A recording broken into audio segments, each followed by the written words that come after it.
Hey Bearcats, this video will show you how to use some of the technology in SHSU classrooms.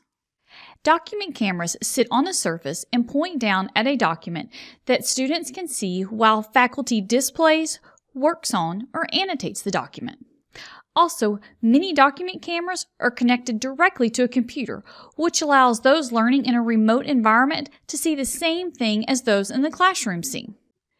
To use the Elmo LX1 or MO2 document camera in a classroom, power on the document camera, push the Doc Cam button on the control panel, and then place the document on the document camera.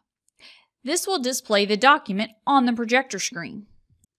To use the document camera with Zoom, power on the system using the control panel, log into the computer, open and log into Zoom. Power on the Doc camera using the power button. The power button will light up with the blue color when on. Place the document to be displayed with the Doc Cam on the counter under the Doc Cam lens. If the Zoom meeting has not been started yet, start the Zoom meeting. In the Zoom meeting options, select Share. In the sharing options, select Advanced.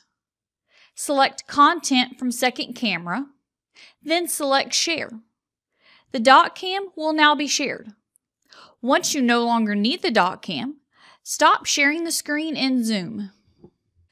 Note, on the control panel, be sure PC is selected if sharing with Zoom. If you change it to Doc Cam, there will be no audio from those viewing in Zoom.